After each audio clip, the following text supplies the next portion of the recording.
जय हिंद बच्चा पार्टी, क्या हाल चाल? बढ़िया एकदम। Welcome back to our beautiful channel learn with concept. तो आज आ गए स्टूडेंट्स, हम आपके लिए लेके क्लास 10th हिस्ट्री का एक और chapter that is nationalism in India के एक समरी लेकर आए हैं, जहाँ पे आपको पूरा नेशनलिज्म इन इंडिया एक शॉर्ट वीडियो में समझाया जाएगा, है ना। पूरा चैप्टर क्लियर करेंगे और इसमें आई हुई कुछ प्रीवियस ईयर क्वेश्चंस को भी डिस्कस करेंगे। आज हम सारे ही इवेंट्स को डिस्कस करने वाले हैं। इवेंट्स से रिलेटेड बहुत सारे ऑब्जेक्टिव क्वेश्चन इस चैप्टर से आए, तो वो आपके इस वीडियो को देखने के बाद क्लियर हो जाएंगे। सारे मूवमेंट, सारे इवेंट नेशनलिज्म इन इंडिया में क्लियर हो जाएंगे। चलिए स्टूडेंट, स्टार्ट करते हैं without wasting time. Good morning, good afternoon, good evening, जिस भी टाइम पर हमारी वीडियो को देख रहे हैं। चलिए स्टूडेंट, स्टार्ट करते हैं। वीडियो को आप स्किप मत कीजिएगा, एक एक मूवमेंट को अच्छे से समझिएगा, हम बहुत अच्छे से आपको समझाने जा रहे हैं। तो स्टार्ट करते हैं। गांधी बाबा की कहानी। गांधी जी कहाँ से आए, कहाँ थे वो, कैसा उन्होंने स्टार्ट किया सत्याग्रह को। तो चलिए स्टार्ट करते हैं अपने इस ब्यूटीफुल से चैप्टर को अपने ब्यूटीफुल से चैनल पे। चलिए स्टूडेंट, स्टार्ट करते हैं। Start the chapter. चैप्टर का नाम है नेशनलिज्म इन इंडिया। चैप्टर का नेम है nationalism in India. Nationalism in India, यह है चैप्टर का नेम। सारे इवेंट्स को आज अपन पढ़ने वाले हैं, यानी कि भारत में क्या क्या हुआ, भारत में आज़ादी कैसे आई, कैसे ब्रिटिश गवर्नमेंट। इस चैप्टर में ये बताया गया है कि जो इंडिया है उस पर ब्रिटिशर्स ने रूल किया था, अंग्रेज़ों का राज्य था। तो उस अंग्रेज़ों को भारतीयों ने कैसे हटाया, कैसे भगाया अपने देश से, आज़ादी कैसे लेकर आए भारत देश में, तो ये हमें पढ़ना है। तो इसके इवेंट्स की स्टार्टिंग होती है स्टूडेंट चैप्टर की एक इवेंट से, दैट इज़ 1915। 1915 में क्या होता है कि गांधी जी साउथ अफ्रीका में होते हैं। साउथ अफ्रीका से वो इंडिया वापस लौट कर आते हैं। वहाँ पे भी वो काले गोरों का भेदभाव ख़त्म करके आते हैं। ब्लैक वाइट का साउथ अफ्रीका में बहुत ज़्यादा डिस्क्रिमिनेशन था, उसको वो ख़त्म करके इंडिया आए होते हैं। तो वहाँ पर उनके बहुत ज़्यादा वो फेमस हुए थे। तो 1915 में क्या होता है, गांधी जी वापस आते हैं और बस ये आ गए, मतलब आंदोलन शुरू हुआ। इनके आने से ही आंदोलन स्टार्ट हो जाते हैं। Gandhi ji started, Gandhi ji came, Gandhi returned to India, ऐसा लिखेंगे। Gandhi ji returned to India from South Africa,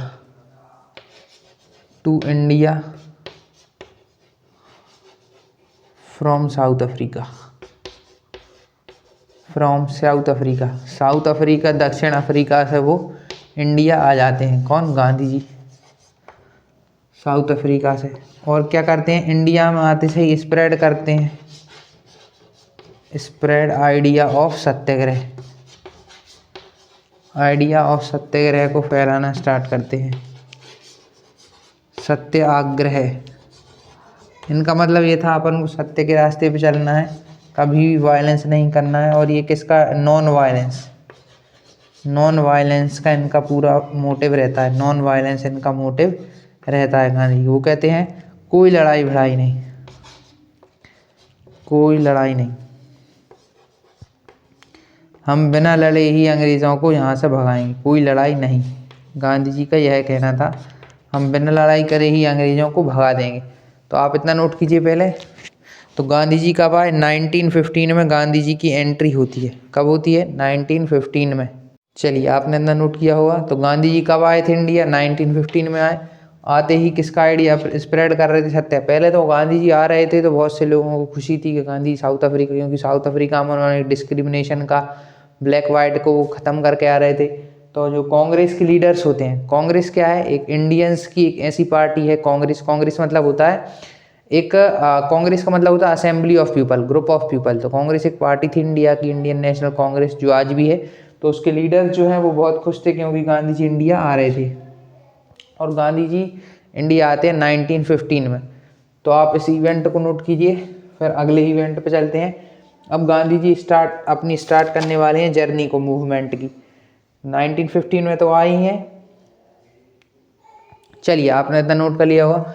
अब क्या होता है स्टूडेंट्स, 1916 में गांधी जी आ गए, बढ़िया। अब वो क्या कर रहे हैं, पूरे पहले इंडिया का वो क्या करते हैं, सर्वे करते हैं एक तरीके से, पूरे इंडिया में वो ट्रैवल करते हैं। क्यों? क्योंकि वो इंडिया की कंडीशन समझ सकें कि कहाँ पे जो है पीसेंट्स ज़्यादा हैं, पीसेंट्स की क्या प्रॉब्लम है। तो वो पूरे इंडिया में पहले वो क्या करते हैं, घूमते हैं। तो उन्हें घूमते ही घूमते बहुत से पीपल मिलते हैं जो उन्हें बताते हैं गांधी जी हमारी ये प्रॉब्लम है ना। बहुत सारे ऐसे उन्हें पीपल मिलेंगे। तो और गांधी जी जो है वो कुछ इस तरीके से अपने, है ना, अपना जो है स्टाइल, जो कपड़े पहनते थे वो जिस तरीके से पहनते थे कि उनसे नॉर्मल पर्सन भी जाके बात कर सके। तो गांधी बाबा एकदम नॉर्मल पर्सन थे। वैसे इनकी पढ़ाई लिखाई बहुत ही अच्छी जगह से हुई है, लंदन वगैरह से इन्होंने जो है अपनी वकालत की हुई थी ना। ये वकील थे गांधी जी जो थे एक, है ना, तो बढ़िया थे। और वो यहाँ आके एकदम बढ़िया, मतलब एक रिच पर्सन की तरह भी रह सकते थे इंडिया आकर, लेकिन नहीं, उन्होंने जो है भारत की फीलिंग समझी कि फिर किसानों की और सभी सिटीजन्स की, और वो एक नॉर्मल पर्सन की यहाँ आके ज़िंदगी जीते थे, है ना। एकदम कुर्ता वगैरह वो पहनते थे, आपने देखा ही होगा, एक धोती पहनते थे गांधी जी। तो बहुत ही उनका वैसा रहना नहीं था। अब 1916 का आप इवेंट लिखिए, दैट इज़ लखनऊ पैक्ट। 1916 में एक इवेंट होता है लखनऊ पैक्ट। अच्छा, अब इंडिया में दो चीज़ें चल रही थी, एक थी मुस्लिम लीग और एक था इंडियन नेशनल कांग्रेस, दो पार्टी काम करती थी। तो ये लखनऊ पैक्ट में क्या होता है, इंडियन नेशनल कांग्रेस या फिर कांग्रेस और मुस्लिम लीग क्या हो जाता है, यूनाइट हो जाते हैं।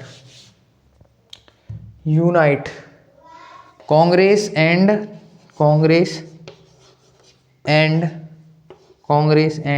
मुस्लिम लीग। मुस्लिम लीग मुस्लिम्स की थी, मुस्लिम लीग, ऐसा नहीं था कि कांग्रेस में मुस्लिम नहीं थे बट मुस्लिम लीग एक अलग से ही मुस्लिम चला रहे थे। वो ये सोचते थे कि कांग्रेस जो है वो सिर्फ हिंदुओं की है। तो Congress and Muslim league unity हो जाती है इन दोनों की। और क्या होता है, जो एक home rule league movement start होता है, जो गांधी जी नहीं करते हैं। होम रूल लीग मूवमेंट आता है, एक होम रूल लीग मूवमेंट को शॉर्ट फॉर्म में MOVT लिख रहा है, जो कि बाल गंगाधर तिलक, आपने नाम सुना होगा बाल गंगाधर तिलक का। इनके नाम पर पूरा एक स्टेशन भी है मुंबई में, है ना, बाल गंगाधर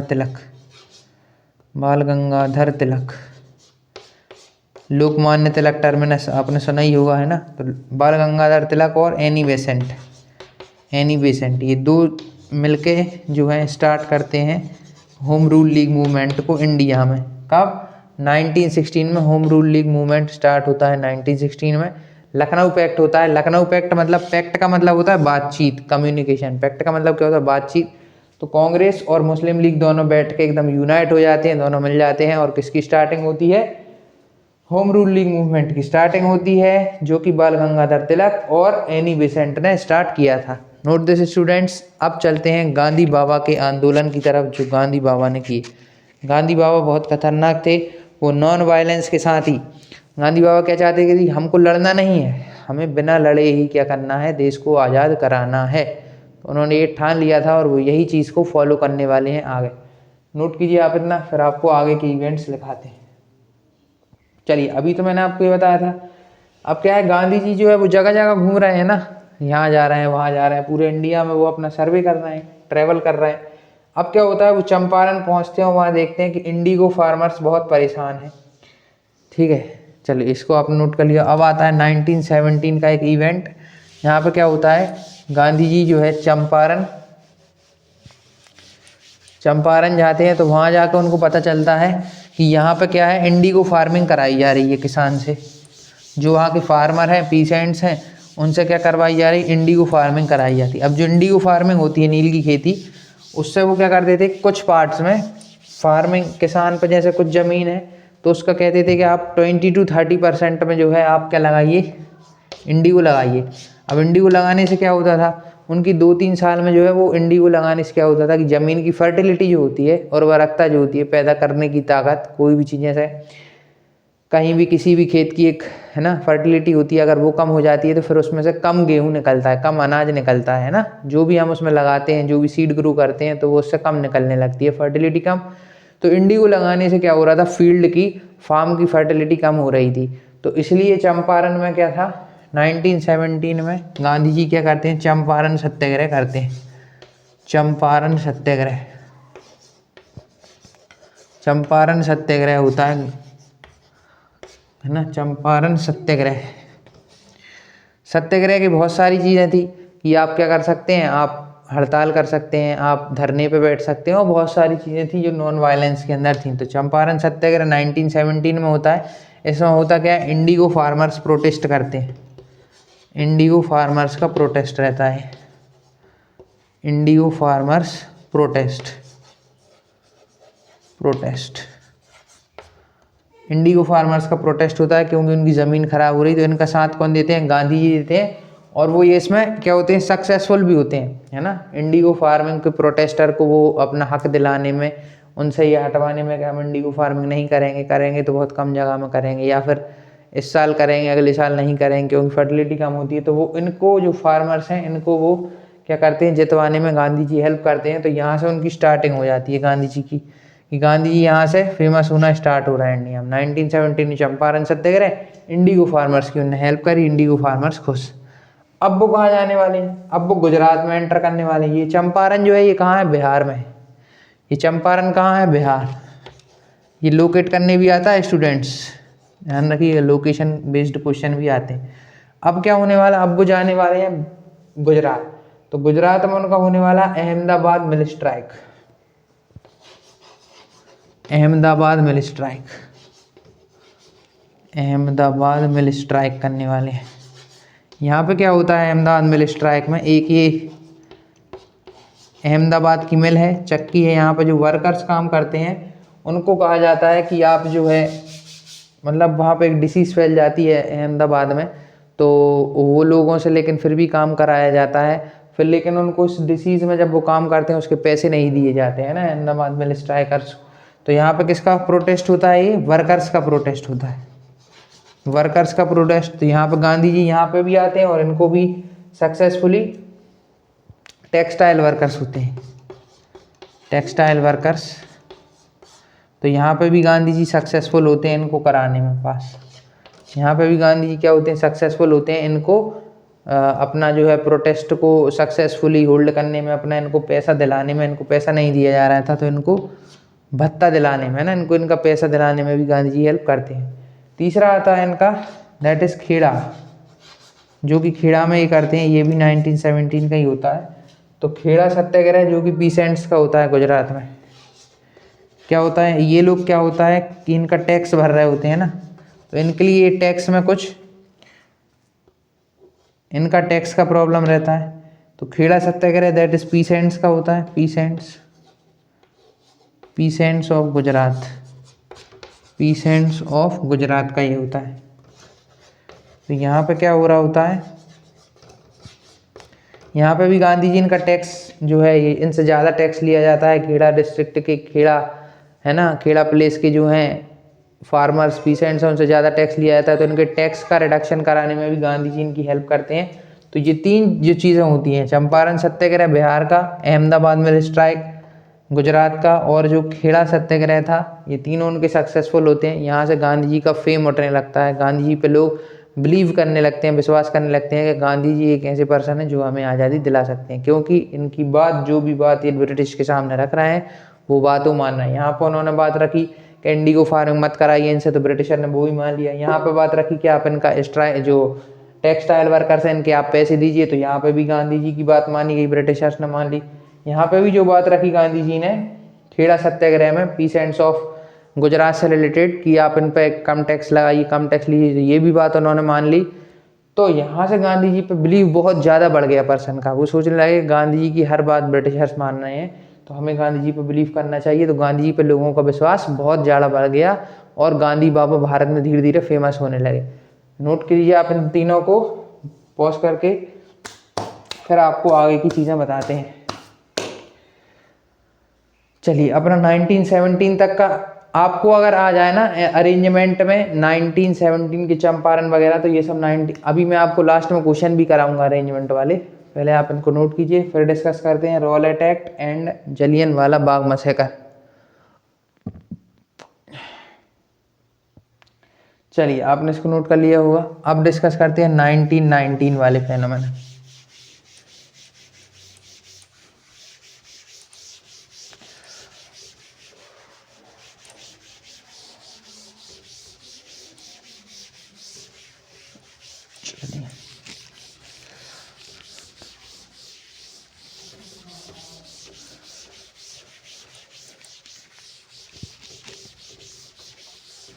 चलिए अब डिस्कस करते हैं 1990 में हुए कुछ चेंजेस। 1919 में पास हुआ पहले तो रॉलेट एक्ट पास हुआ 1990 में। 1919 में पहली चीज़ हुई रॉलेट एक्ट पास। ये रॉलेट एक्ट जो था बहुत बेकार था स्टूडेंट, जो कि ब्रिटिशर ने पास किया था। इसमें उन्होंने ये कहा था कि अगर कोई भी इंडियन प्रोटेस्ट करता दिखाता है तो उसको आप जेल में डाल सकते हैं विथआउट वारंट या without trial.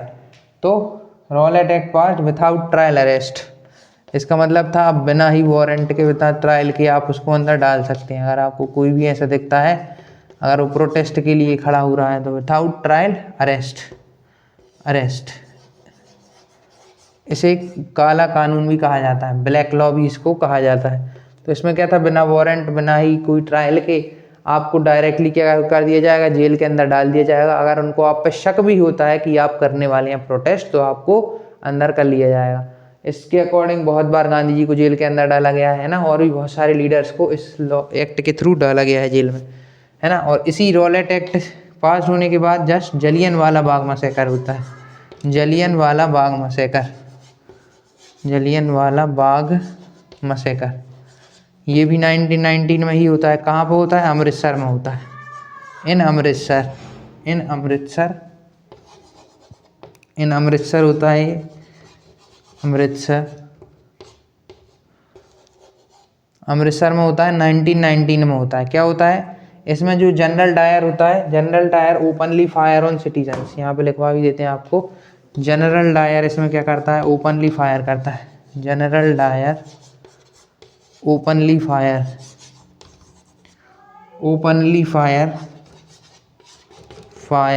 On citizens, on Indians पे ओपनली। क्या होता है? जलियनवाला बाग में बहुत सारे इंडियंस इकट्ठे होते हैं। देखो इस दिन क्या होता है, ये किस दिन होता है? 13 अप्रैल को होता है। 13 अप्रैल 1919 को होता है। 13 अप्रैल को क्या होता है? बैसाखी का फेस्टिवल होता है। तो बहुत सारे पंजाबी लोग अपना बैसाखी फेस्टिवल मनाने के लिए जलियनवाला बाग में आए हुए होते हैं, और बहुत सारे इस जो है इंडियंस पहुंचे हुए होते हैं किसी ब्रिटिशर से रिलेटेड कोई बात करने के लिए कि ब्रिटिश गवर्नमेंट को कैसे भारत से निकाला जाए। तो इस बात पे वो लोग अपने इकट्ठे हुए सभी जलियनवाला बाग में पहुंचे। अब वो जैसे ही जलियनवाला बाग में पहुंचते तो वहाँ पे जनरल डायर भी पहुंच जाता है। वो देखता है कि ये लोग कुछ प्लानिंग कर रहे हैं, तो वो क्या करता है, जितने भी गेट होते हैं पूरे जलियनवाला बाग को बंद करा देता है, और बंद करा के एकदम ओपनली फायर करा देता है ब्रिटिश आर्मी से उन मासूम इंडियंस पे। उनको वहाँ पे बहुत सारे लोग वहाँ पे मरते हैं, इसलिए उसको जलियनवाला बाग मैसेकर, जलियनवाला बाग हत्याकांड भी कहते हैं। तो ये दो चीज़ें हुई थी 1919 में, एक तो रॉलेट एक्ट पास हुआ और एक जलियनवाला बाग मैसेकर हुआ, है ना। बहुत ही बेकार दर्दनाक ये जलियनवाला बाग था। तो इसी के बाद गांधी जी जो है इससे वो बहुत गुस्सा होते हैं कि ब्रिटिशर ने ऐसा कैसे कर दिया। अब गांधी बाबा को गुस्सा आ रहा है कि ब्रिटिशर ने कैसे जलियनवाला बाग किया, कैसे उन्होंने रॉलेट एक्ट पास किया। अब इसी के बाद एक और प्रॉब्लम आने वाली है, दैट इज़ खिलाफत इशू। क्या होता है कि एक मुस्लिम होते हैं, मुस्लिम में एक प्रॉफेट होते हैं, उनके गुरु होते हैं जिन्हें कहा जाता है खलीफा। तो खलीफा जो पोस्ट है वो टर्की साइड चलती थी मुस्लिम्स की, तो ब्रिटिशर्स उसको भी रिमूव कर देते हैं टर्की से। तो फिर यहाँ पे मुस्लिम भी प्रोटेस्ट करने लगते हैं खिलाफत इशू। तो इन तीन से, जलियनवाला बाग, रॉलेट एक्ट और खिलाफत इशू की वजह से Muslims and Indians and Gandhi ji ये सोचते हैं, कहते हैं हम एक मूवमेंट लाना ही होगा, एक आंदोलन करना ही पड़ेगा। अब तो गांधी जी गुस्सा आ गई, तो अब क्या होगा, एक non cooperation movement Gandhi launch करेंगे, एक आंदोलन लाने वाले हैं नॉन कोऑपरेशन मूवमेंट। उससे पहले एक सेशन होगा जहाँ पे बातचीत होगी, कम्युनिकेशन होगी लीडर्स के बीच कि हमको अब कौन सा मूवमेंट लाना चाहिए। तो गांधी जी कहते हैं हम लाएंगे नॉन कोऑपरेशन मूवमेंट, ब्रिटिशर्स का साथ नहीं देंगे। तो आप इतना नोट कीजिए, फिर हम लिखवाते हैं आपको नागपुर सेशन, और फिर डिस्कस करते हैं नॉन कोऑपरेशन मूवमेंट के बारे में थोड़ा। Note this. चलिए आपने इसको नोट कर लिया होगा। तो ये तो थी 1919 की कहानी। अब इसको करते हैं रफ। ये 1919 की कहानी थी, इसको करते हैं रफ और 1920 पे चलते हैं। चलिए 1920 पे चलते हैं। आप अच्छे से नोट करती रहिए क्योंकि इससे अरेंजमेंट बेस्ड क्वेश्चन इससे आना ही आना है, अरेंजमेंट बेस्ड क्वेश्चन। चलिए 1920 पे पहुँचे। 1920 में होने वाला है नागपुर सेशन।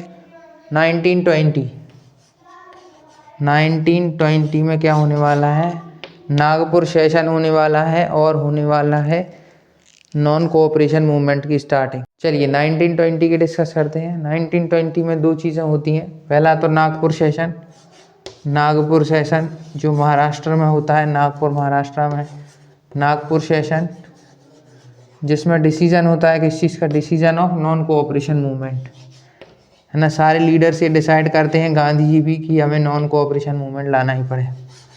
अब गांधी जी पे भरोसा तो है ही लोगों को क्योंकि वो 3 जगह पर सक्सेसफुल हो गए, है ना। तो decision of what, non cooperation movement, non cooperation movement,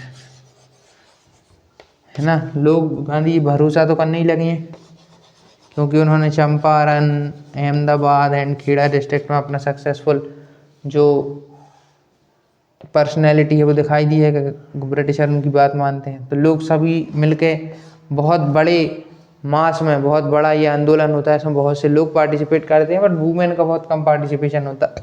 तो नॉन कोऑपरेशन मूवमेंट वो NCM लिख रहे हैं, लॉन्च होता है, लॉन्च हो जाता है। इसी में कौन सा मूवमेंट लॉन्च होता है, NCM, that is non cooperation movement launch होता है।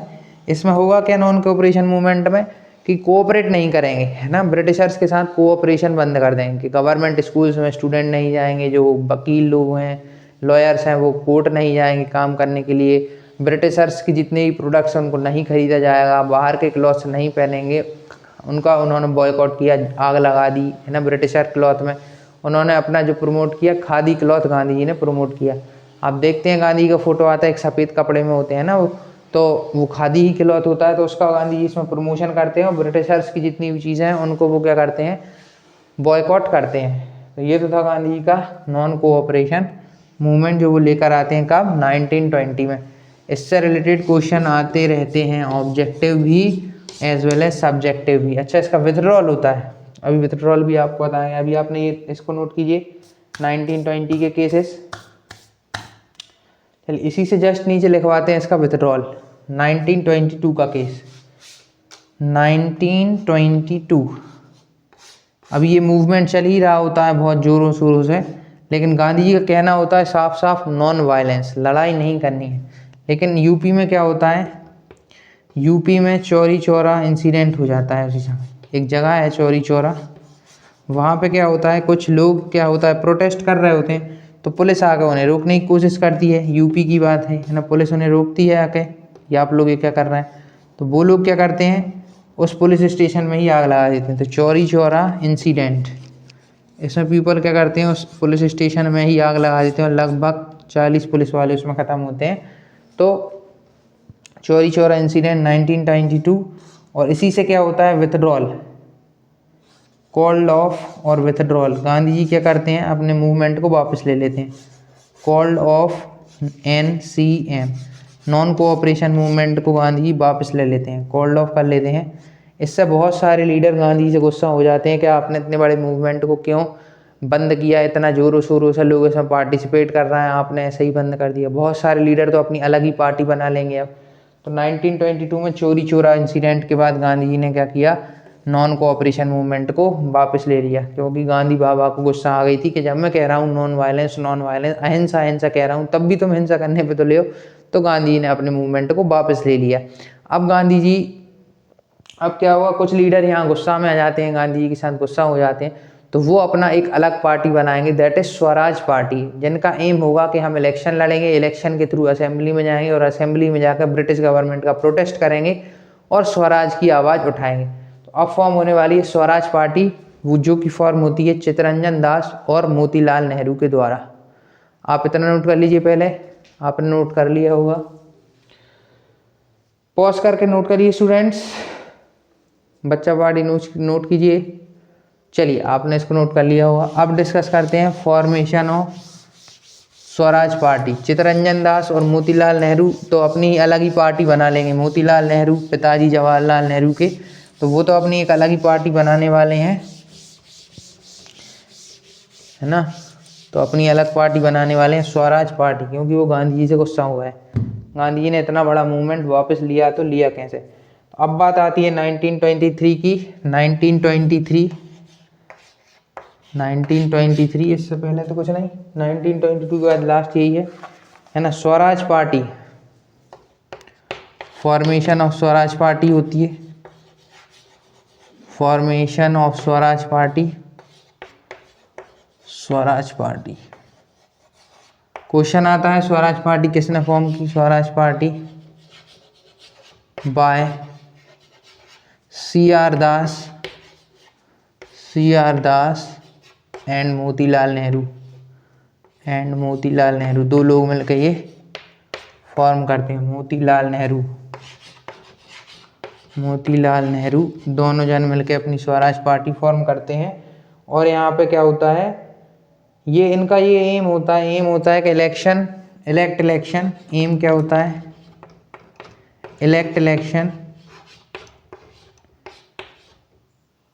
इलेक्ट करेंगे, इलेक्शन लड़ना है। Enter in assembly, enter British government, enter in assembly and protest British government. Assembly में एंटर करना है और प्रोटेस्ट करना है, और प्रोटेस्ट ब्रिटिश गवर्नमेंट। एक बार हम इलेक्शन जीत जाएं तो वहीं असेंबली में इनका प्रोटेस्ट करेंगे, किसका, ब्रिटिश गवर्नमेंट का। ये था किसका एम, स्वराज पार्टी का एम। और स्वराज पार्टी का फॉर्म हुई 1923 में। किसने फॉर्म करी, CR दास एंड मोतीलाल नेहरू ने। तो ये दोनों मिलकर इसको फॉर्म करते हैं, और इनकी पार्टी भी अच्छी होती है, बट ज़्यादा सक्सेसफुल ये पार्टी भी नहीं हो पाई, लेकिन काम बढ़िया कर रहे हैं ये भी ना। अब गांधी जी अपना अलग काम करेंगे, स्वराज पार्टी अपना अलग काम करेगी।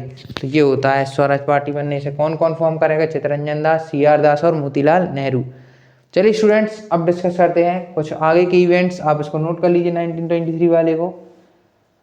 अब आने वाला है 1927। चलिए इसको करते हैं रब। ये तो हो गया 1923 स्वराज पार्टी फॉर्मेशन। आप स्टूडेंट्स इसको लिखते जरूर रहिएगा, यहाँ से अरेंजमेंट वाले क्वेश्चन आने वाले हैं। चलिए कुछ और बस बचे हैं। 1927 तो आ ही गए हैं हम धीरे धीरे डिस्कस करते हुए। अब क्या हुआ, 1927 है। ब्रिटिश गवर्नमेंट सोच लेती है कि अब हमें इंडिया के लिए एक कॉन्स्टिट्यूशन बनाना है, एक नियम की बुक बनानी है, रूल बुक, जो कि रूल्स फॉलो होंगे इंडिया में।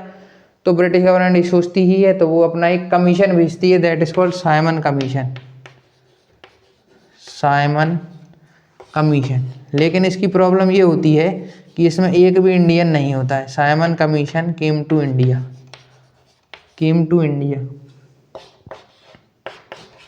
1927 में कौन आता है, साइमन कमीशन भारत आता है, केम टू इंडिया। इसकी प्रॉब्लम ये होती है कि ये आता तो है, लेकिन इसमें एक भी इंडियन नहीं होता, सारे ही ब्रिटिशर होते हैं। तो इंडियंस इसका अपोज कर देते हैं, इसके लिए एक स्लोगन देते हैं इंडियंस, है ना, एक नारे लगाने लगते हैं, साइमन गो बैक। ये उनका एक वो होता है, इसका प्रोटेस्ट वाला कि आई हमें ये कमीशन पसंद नहीं आया, इसमें एक भी इंडियन नहीं है, ये हमारे इंडिया के लिए क्या लॉ बनाएंगे जब इसमें एक भी इंडियन नहीं है। तो ऐसा इंडियन लीडर्स बोलते हैं और इस कमीशन का प्रोटेस्ट करते हैं, है ना। तो साइमन कमीशन कब आया इंडिया में, 1927 में। क्या बनाने आया था, ये देखने आया था इंडिया को कि यहाँ किस तरीके के लोग हैं, इनके लिए किस तरीके से रूल बनाए जाए, कॉन्स्टिट्यूशन कैसे बनाया जाए। अच्छा, अब होता है एक 1927 अगला ही 8 में क्या होता है, मद्रास। अच्छा, यहाँ इसी ईयर में क्या होता है, मद्रास सेशन होता है। क्यों होता है मद्रास सेशन? मद्रास जो है, मद्रास सेशन चेन्नई में होता है। चेन्नई साउथ में होता है, तमिलनाडु में। टू प्रोटेस्ट, यहाँ पर डिसीजन लिया गया था, decision of protesting Simon commission. To protest commission, यहाँ पे डिसीजन लिया जाता है इस कमीशन में, टू प्रोटेस्ट कमीशन की। जो ये कमीशन आया है, ये जो आयोग आया है, इसका हमें प्रोटेस्ट करना है, ये इसमें डिसीजन लिया जाता है। टू प्रोटेस्ट एसोसिएशन, और इसके बाद तो जोरों शोरों से प्रोटेस्ट होने लगता है साइमन कमीशन का, इसी कमीशन का जो कि ब्रिटिशर्स ने भेजा था। तो वो उनका ये साइमन कमीशन फेल कर जाता है। ये स्लोगन बोलते हैं लोग, Simon go back, Simon go back. और प्रोटेस्ट करने का किस सेशन में लिया गया था, ये भी क्वेश्चन आता है। तो ये मैप में भी आता है। तो मैप में ये तमिलनाडु स्टेट में है, तमिलनाडु स्टेट में है, मद्रास, चेन्नई। और इसमें यही डिसाइड किया गया था कि हमें साइमन कमीशन का विरोध करना है, प्रोटेस्ट करना है। चलिए आप इतना नोट कीजिए, फिर आपको आगे की चीज़ें बताते हैं। Note this.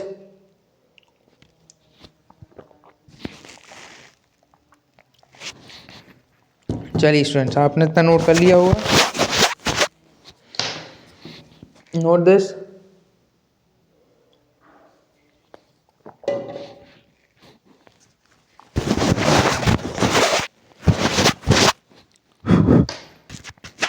चलिए स्टूडेंट्स, आपने इतना नोट कर लिया होगा। अब आगे की कहानी डिस्कस करते हैं। ये तो हो गया 1927 मद्रास सेशन वगैरह, इसको करते हैं। अब इसके बाद क्या होने वाला है, ये तो चली 1927 तक की कहानी। अब हम आते हैं 1929 में। 1929 में आने वाले हैं, जहाँ पर लाहौर सेशन होने वाला है। पहले 1928 का थोड़ा सा डिस्कशन कर लेते हैं, जिसमें हमारे, जिसे हम कहते हैं लौह पुरुष of India, iron man of India बोलते हैं, उन्होंने क्या किया था, बारदौली में सत्याग्रह किया था, जिनका गुजरात में पूरा एक स्टैचू बना हुआ है, स्टैचू ऑफ यूनिटी। दुनिया की सबसे बड़ी जो आइडल है वो हमारे गुजरात में है, स्टैचू ऑफ यूनिटी। तो उसके लिए उनके लीडर जो है सरदार वल्लभ भाई पटेल बारदौली सत्याग्रह करते हैं, और उन्हें सरदार की जो टाइटल है वो यहीं से मिलती है। बारदौली सत्याग्रह वो करते हैं, सत्याग्रह वो इसमें सक्सेसफुल रहते हैं, लेड बाय सरदार वल्लभ भाई पटेल, सरदार वल्लभ भाई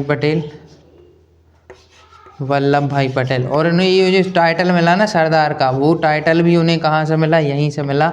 बारदौली की वुमेन्स ने उनको ये टाइटल दिया था सरदार का, क्योंकि उन्होंने सरदार जैसा काम किया था। बारदौली में बहुत बढ़िया सत्याग्रह किया और सक्सेसफुल हुए वो इसमें, इसलिए वहाँ की वुमेन ने उनको ये टाइटल दिया सरदार का। लिख भी लीजिए, given by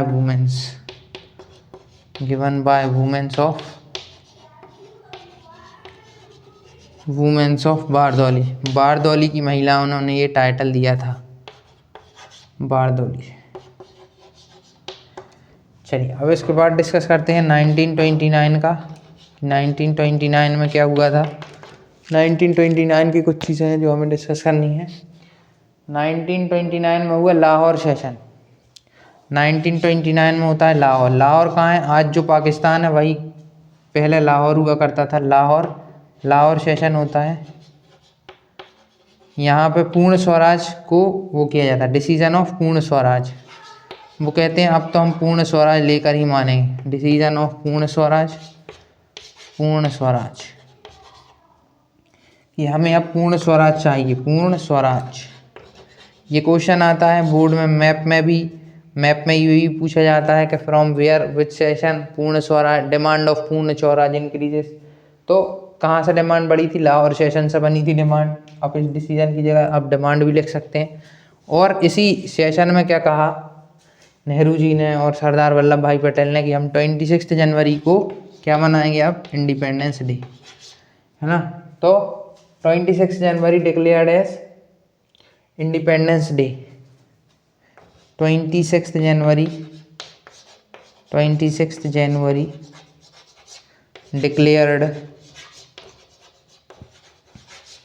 declared as independence day, क्योंकि ये सेशन जो है वो 26 जनवरी को ही हुआ था। तो इन्होंने इंडिपेंडेंस डे भी कब कर दिया डिक्लेयर, 26 जनवरी को कर दिया था लाहौर सेशन में। और डिमांड बढ़ी थी पूर्ण स्वराज की, और लाहौर सेशन में 26 जनवरी को इन्होंने क्या किया, डिक्लेयर कर दिया कि हमारे इंडिया का इंडिपेंडेंस डे है, आज से हम इंडिपेंडेंट हो गए, डिमांड ऑफ पूर्ण स्वराज बढ़ गई। तो ये था। चलिए अब इससे आगे बढ़ते हैं, 1930 पे आते हैं, है ना। तो अब 1930 में गांधी जी एक और मूवमेंट लॉन्च करने वाले हैं। आप इसको नोट कर लीजिए। पहले 1928 एंड 1929 के मूवमेंट्स क्या क्या हुआ 1928 और 29 में, फिर डिस्कस करते हैं आगे की चीज़ें। चलिए आपने इसको नोट कर लिया होगा। अब करते हैं इनसे आगे की चीज़ें डिस्कस। इनसे आगे क्या है, इनसे आगे हैं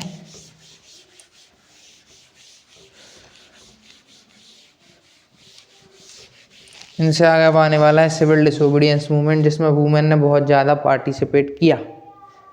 1930 स्टार्ट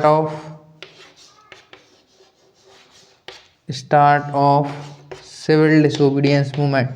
अब गांधी जी को फिर से गुस्सा आई, बहुत दिनों से, बहुत सालों से उन्होंने कोई लॉन्च नहीं किया मूवमेंट, तो गांधी जी को गुस्सा आई तो उन्होंने सिविल डिसोबीडियंस मूवमेंट को क्या कर दिया, लॉन्च कर दिया।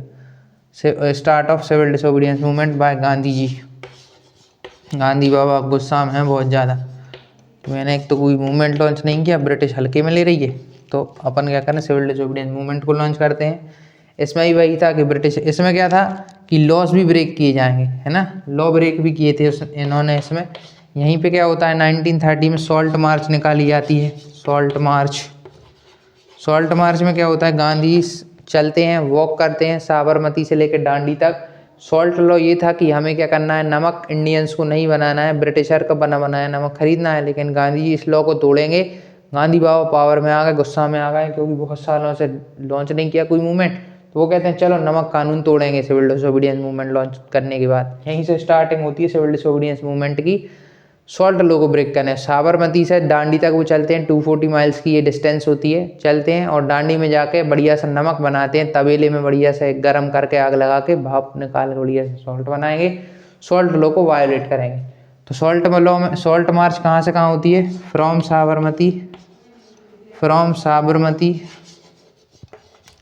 Sabarmati to Dandi, from Sabarmati to Dandi ये होती है,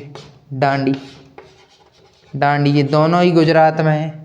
कितना डिस्टेंस होता है, डिस्टेंस होता है 240 माइल्स का, टोटल डिस्टेंस इसमें होती है 240 माइल्स। क्या करते हैं गांधी, वायलेट करते हैं सॉल्ट लॉ को, गांधी जी वायलेट सॉल्ट लॉ को गांधी जी ने वायलेट किया, सॉल्ट लॉ को गांधी जी ने वायलेट किया, सॉल्ट मार्च करी, यहीं से सिविल डिसोबीडियंस मूवमेंट की स्टार्टिंग भी हुई। नोट कर लीजिए आप इतना। अच्छा, इसमें एक और चीज़ है कि जो अब आता है यहीं से रोल BR अम्बेडकर का। BR अम्बेडकर, भीमराव अम्बेडकर क्या करते हैं, जिनका हम बहुत ज़्यादा नेम सुनते हैं कॉन्स्टिट्यूशन से रिलेटेड कि इन्होंने संविधान बनाया। BR अम्बेडकर ने क्या फॉर्म करी, इसी 1930 में फॉर्म कर ली डिप्रेस्ड क्लास एसोसिएशन। वो क्या SC ST से बिलोंग करते थे BR अम्बेडकर, तो उन्होंने क्या किया, उन्होंने छोटे से ही देखा था कि इंडिया में उनके साथ बहुत ज़्यादा अनटचेबिलिटी की, उनके साथ बहुत ज़्यादा भेदभाव हुआ, तो उन्होंने फॉर्म करा डिप्रेस्ड क्लास एसोसिएशन। जो भी डिप्रेस्ड क्लास है इंडिया की, जो भी ट्राइब्स हैं, जनजातियां हैं, जो भी कास्ट हैं, शेड्यूल कास्ट, उनके लिए उन्होंने जो है नीची जनजातियों के लिए डिप्रेस्ड क्लास एसोसिएशन फॉर्म किया। यहीं से अम्बेडकर जी का नाम उठने वाला है। फिर गांधी जी इनसे बाद में जाकर मिलेंगे भी, क्योंकि ब्रिटिशर इनसे मिल जाते हैं BR अम्बेडकर से, कहते हैं हम आपकी जो डिप्रेस क्लासेस हैं SCs STs के लिए हम क्या करेंगे, अलग से इलेक्शन कराएंगे, है ना, आपको पावर देंगे। तो फिर गांधी जी इनसे मिलते हैं, है ना, और वो जो है डिप्रेस्ड क्लास को हरिजन नाम देते हैं गांधी जी वहीं पे, और कहते हैं हम आपको जो है कांग्रेस में मिलाएंगे, है ना, और आपके हिसाब से कॉन्स्टिट्यूशन बनेगा, और इनको पावर्स भी देते हैं, रिजर्व्ड सीट भी प्रोवाइड करवाते हैं गांधी जी। वरना इनको क्या था, अलग से ही इलेक्शन मिलने वाला था कि SC ST वाले ही इलेक्शन को इलेक्ट करेंगे, मतलब अपना अलग ही, जिस इलाके में सबसे ज़्यादा SC ST होंगे वहाँ पर SC ST वाला ही पार्टिसिपेंट खड़ा होगा, वही इलेक्शन लड़ेगा, जीतेगा, मतलब SC ST वाला। तो इलेक्टोरल इनको वो मिलने वाला था। तो BR अम्बेडकर का रोल है डिप्रेस्ड क्लास एसोसिएशन, ये भी 1930 में ही फॉर्म हुई थी। नोट कर लीजिए आप इतना, फिर आगे चलते हैं।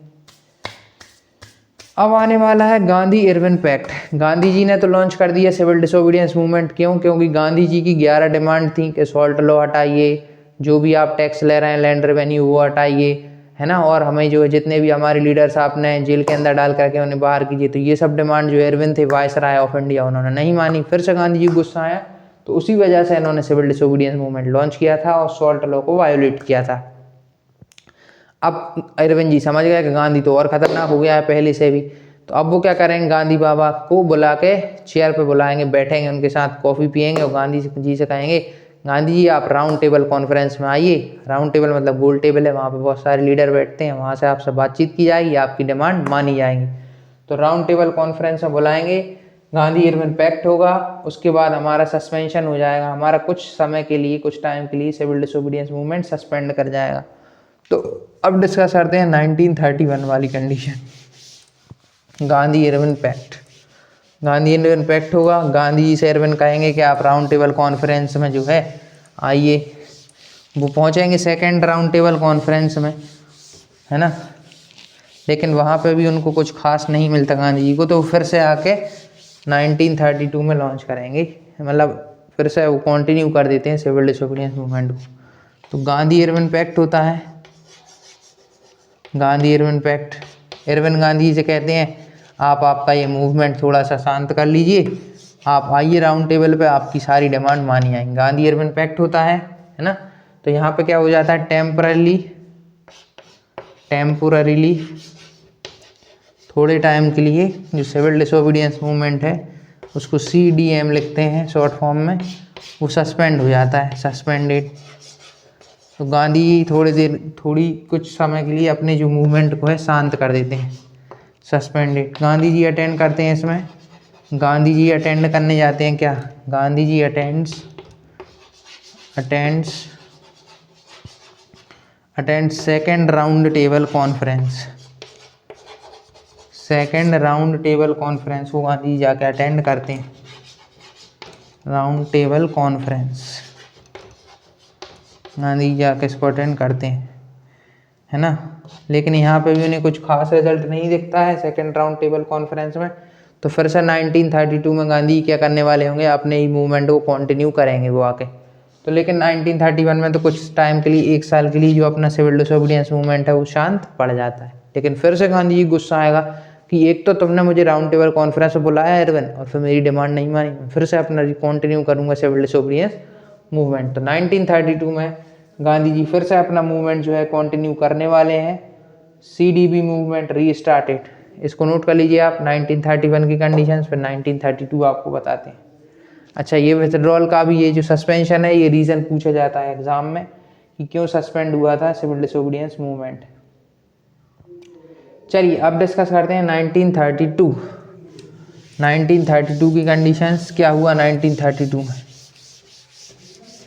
चलिए डिस्कस करते हैं। 1932 में होने वाला है, क्या होने वाला है 1932 में, 1932 में सिविल डिसोबीडियंस मूवमेंट रीस्टार्ट होता है। गांधी देखते हैं कि कोई हमारी बात तो मानी नहीं गई, राउंड टेबल कॉन्फ्रेंस में ज़्यादा कुछ फ़ायदा हुआ नहीं, तो फिर से सिविल डिसोबीडियंस मूवमेंट को रीस्टार्ट कर देते हैं,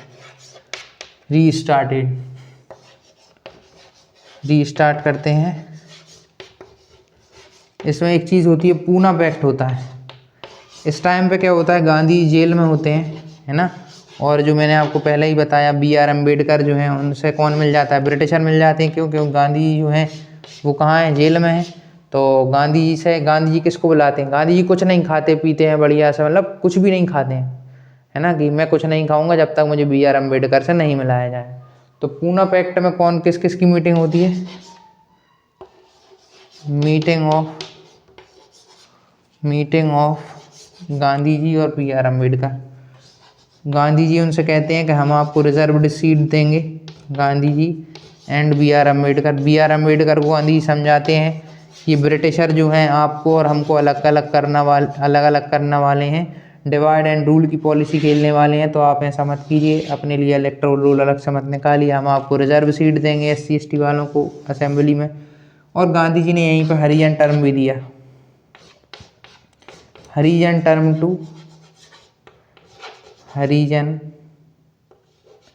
टर्म टू डिप्रेस्ड क्लास को उन्होंने हरिजन टर्म भी दिया, डिप्रेस्ड क्लासेस को उन्होंने हरिजन टर्म भी दिया गांधी जी ने। नोट कीजिए इतना, 1932 में ये सब होता है। अब बस लास्ट 1934 और 1947।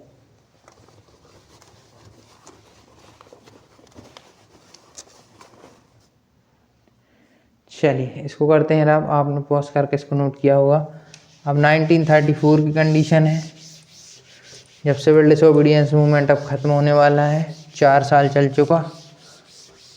फिर लास्ट में बस एक मूवमेंट आता है, क्विट इंडिया मूवमेंट, उसके बाद हम आज़ाद हो जाते हैं 1947 में। 1934 में civil disobedience movement withdrawal, CDM withdrawn,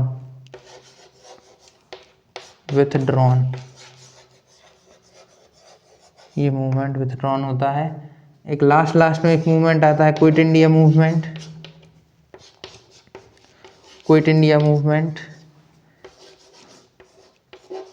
और इसी में गांधी जी एक स्लोगन देते हैं क्विट इंडिया मूवमेंट में, डू और डाई। डू और डाई का स्लोगन इसी मूवमेंट में गांधी जी देते हैं, डू और डाई, करो या मरो का नारा भी इसी मूवमेंट में गांधी जी देते हैं, डू और डाई। ये नारा गांधी जी दे दिया है ना गांधी जी ने, डू और डाई का। और इसके बाद 1947 में इंडिया इंडिपेंडेंट हो जाता है, 15 अगस्त 1947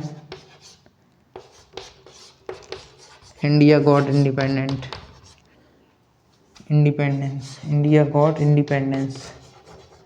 इंडिया को आज़ादी मिल जाती है। ठीक है, ये 3 आप नोट कीजिए। फिर इसके बाद अपन क्वेश्चन करते हैं जो बोर्ड में आए हैं arrangement based. Note this students, फिर कुछ 2-3 प्रीवियस ईयर क्वेश्चन करते हैं जो बोर्ड्स में आए हुए हैं। चलिए आपने इसको नोट कर लिया होगा, इसको करते हैं अब, नोट कर लीजिए, अगर नहीं किया हो तो पॉज करके। चलिए आपने किया होगा। अब करते हैं डिस्कस क्वेश्चन जो बोर्ड्स में आए हैं रिलेटेड टू इवेंट्स अरेंज्ड करने वाले। मैंने आपको पूरी कहानी बताई, अब आपकी बारी है कि आप क्वेश्चन के आंसर दें। चलिए एक एक करके जो प्रीवियस ईयर में आए हैं उन्हीं को डिस्कस करते हैं। पहला क्वेश्चन है जो 2024 में आया है, PYQ ऑफ 2024,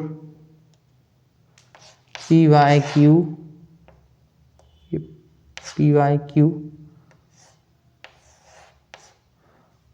2024 का है, 2024 का ये PYQ है। इसमें देखिए 4 दिए गए हैं।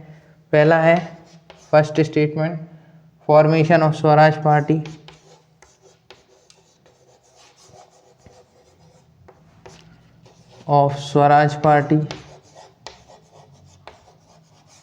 स्वराज पार्टी। इन इवेंट को आपको क्या करना है, अरेंज करना है ना ऑर्डर में। फर्स्ट सेकंड दिया था लाहौर सेशन,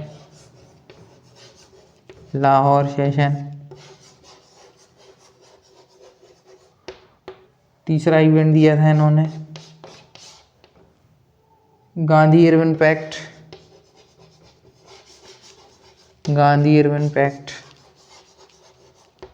अभी अपन ने डिस्कस किया, ये 1931 में हुआ था। फोर्थ उन्होंने दिया है formation of depressed class association,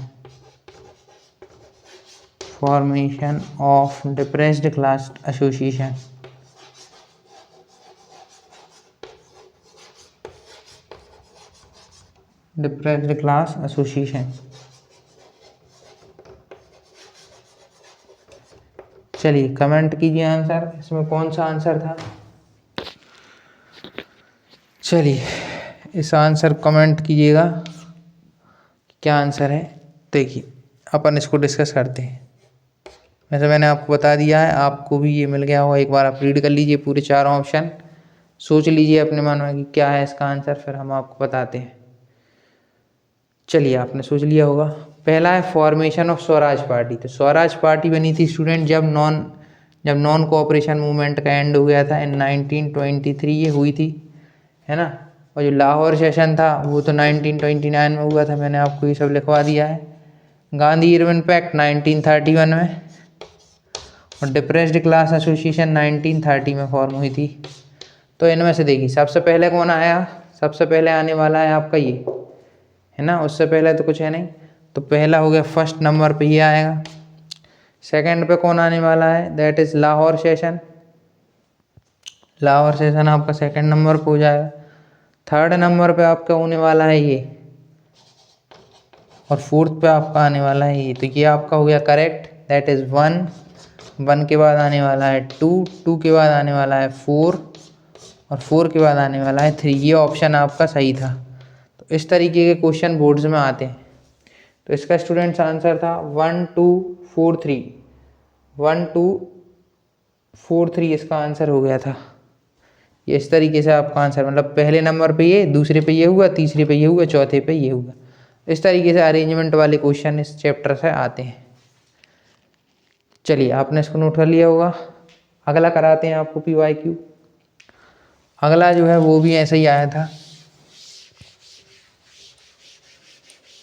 वैसे हमने आपको सारे करा दिए, अब आपको होमवर्क दे के जाते हैं, वो आप खुद से कीजिएगा और कमेंट में उसका आंसर दीजिएगा। होमवर्क है HW होमवर्क, PYQ है वो 2025 का, ये आपके लिए होमवर्क है HW। इसमें आपको 4 स्टेटमेंट दे के जा रहा है, उनको आपको अरेंज करना है। Second round table conference, second round table conference, round table conference, conference. दूसरा स्टेटमेंट उन्होंने दिया है साइमन कमीशन,